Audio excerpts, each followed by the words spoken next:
the greatest hard-boiled crime writer of them all, Mickey Spillane. Hi, I'm Gary Lovisi. Welcome to this episode of my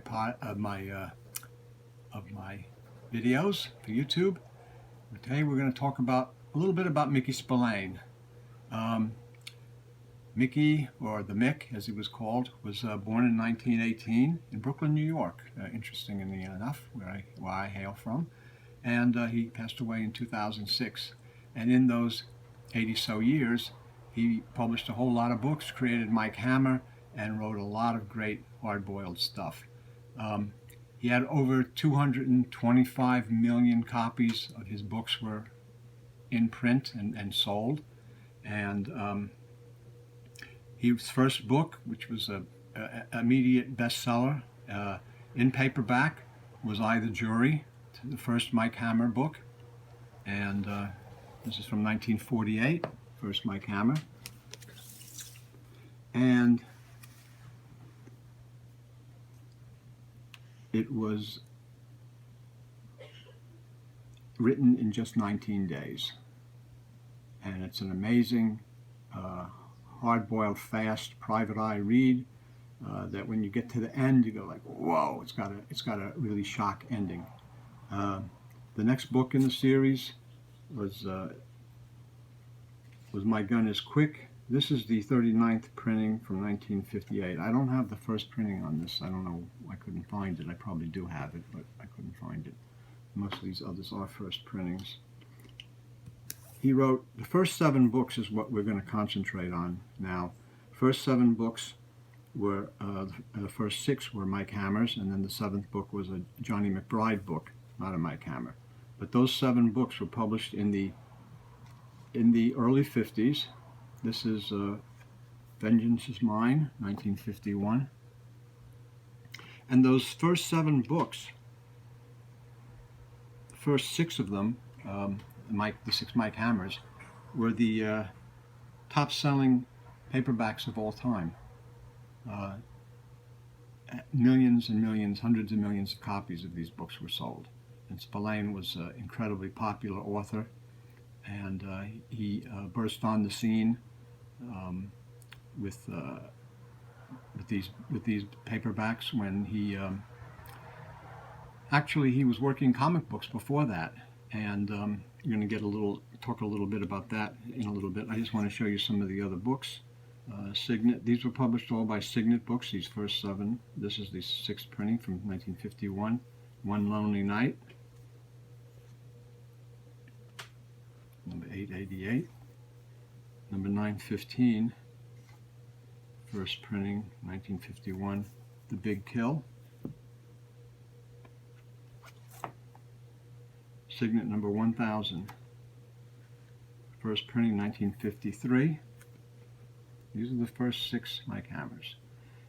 And the last of the 7 that came out all at once, first printing is 1952, The Long Wait. These books, Mickey Spillane, and also the books of Erskine Caldwell, were the books that made Signet Books, or New American Library, popular and able to stay in business, and able to publish all of the fine books that they published, because they were able to sell so many Spillane books that it kept the company in business. Mickey Spillane kept Signet Books, New American Library, in business because he sold so many millions and millions of copies of his books. These 7 books that came out in the from 1948 to 1953 were incredibly popular. And they were read and reread and reprinted 20, 30, 40 times with all different cover art, really great private eye good girl cover art. In 1998, I interviewed Mickey Spillane, and we had that in a special issue of my magazine, Paperback Parade, number 46. And that has the rare Canadian edition of I, the Jury on the cover, which actually predates the American.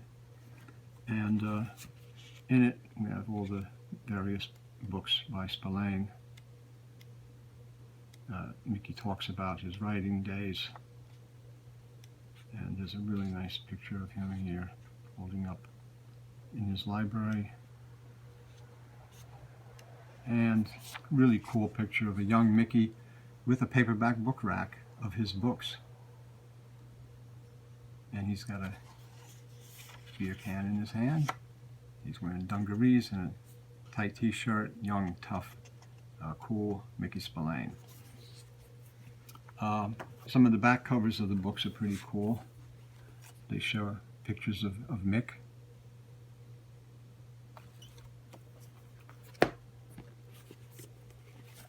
Mickey Spillane at his typewriter. His distinctive signature, which I have a few books signed by him. And a little picture of him. Another picture of Mick. And this is from the movie that he played Mike Hammer.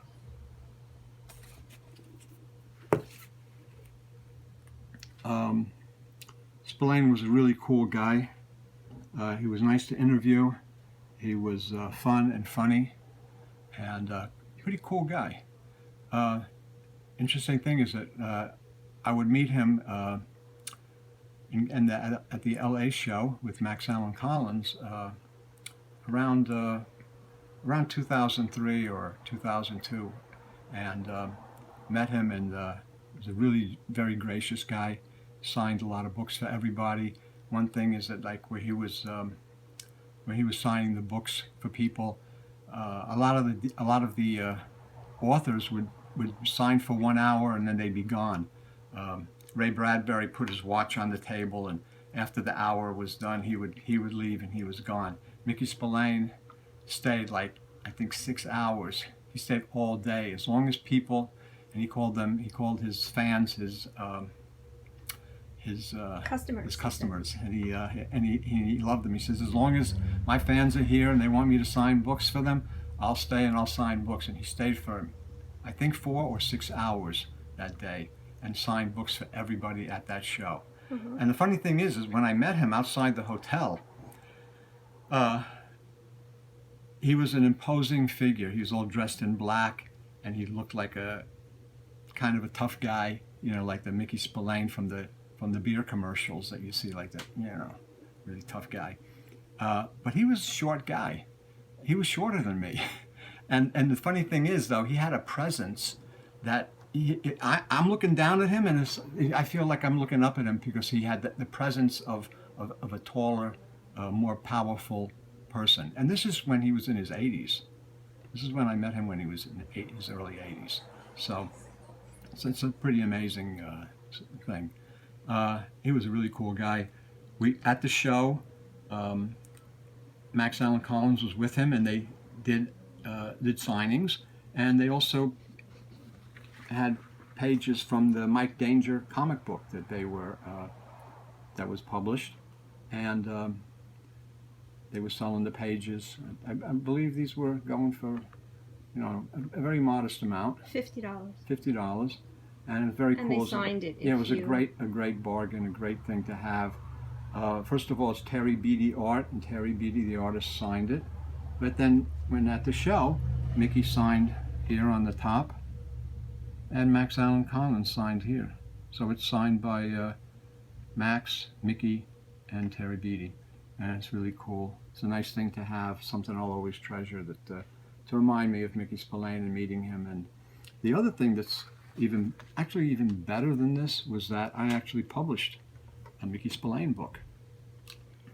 I published Primal Spillane, Early Stories from 1941 and 42 in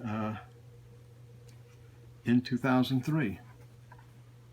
And this book has a Robert Maguire cover, which I knew Bob Maguire, and Bob allowed us to use this cover art for the Mickey Spillane book. These are early stories. These are from 41-42, when he was doing comic book work, and he was an editor at comic books and writing stories in the comics. And he wrote text stories, because what happened was, because of the postal regulations, comic books also needed to have some text, so they had a 1 or 2 page fillers of little pulp adventure action stories, private eye stories. So Mickey wrote 2 or 3 page stories, and those were collected in this book.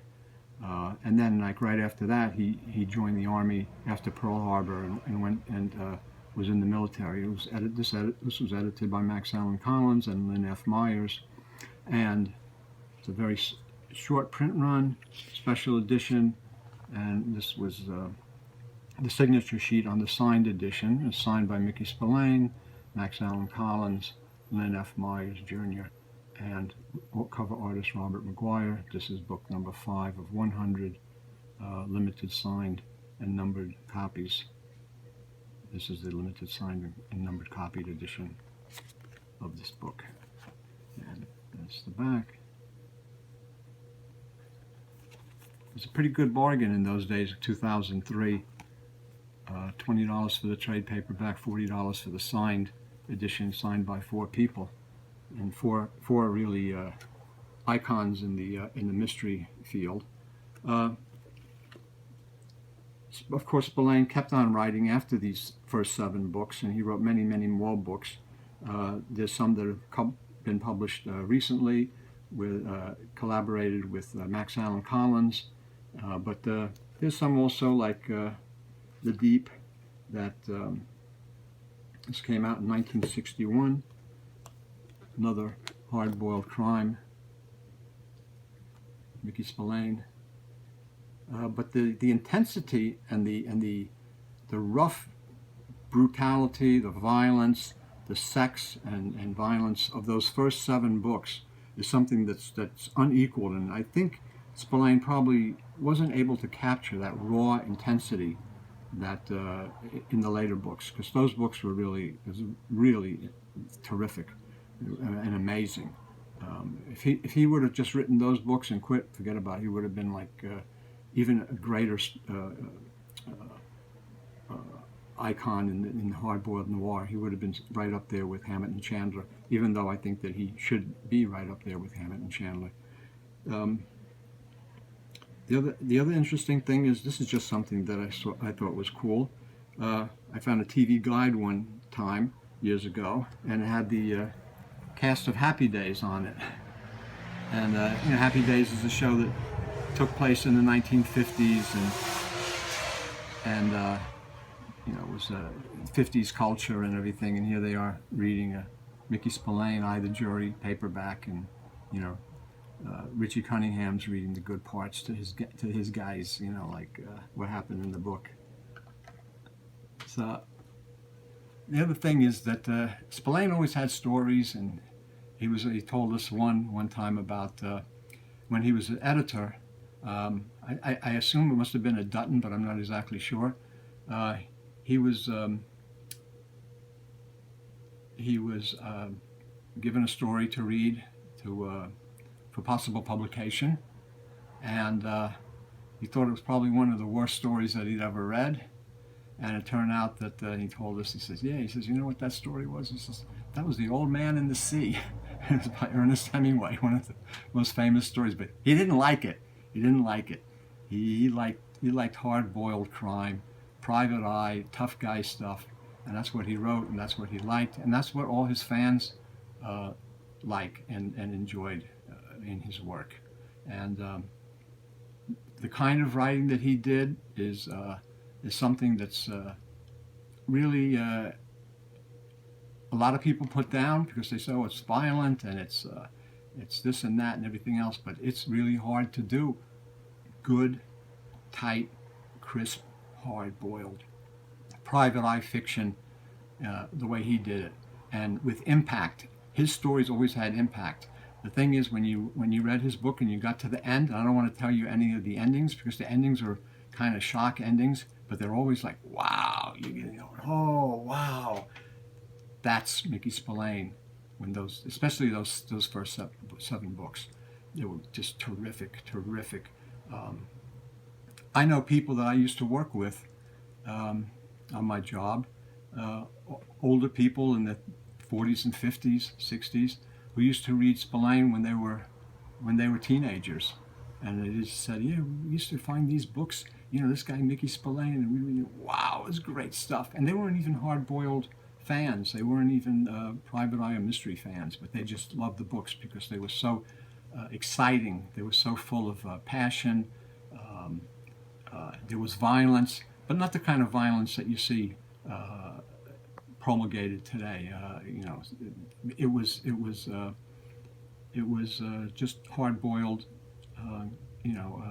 action and adventure, and he told great stories with great characters, and he was a terrific writer and a terrific guy, and just had this little look at Mickey Spillane.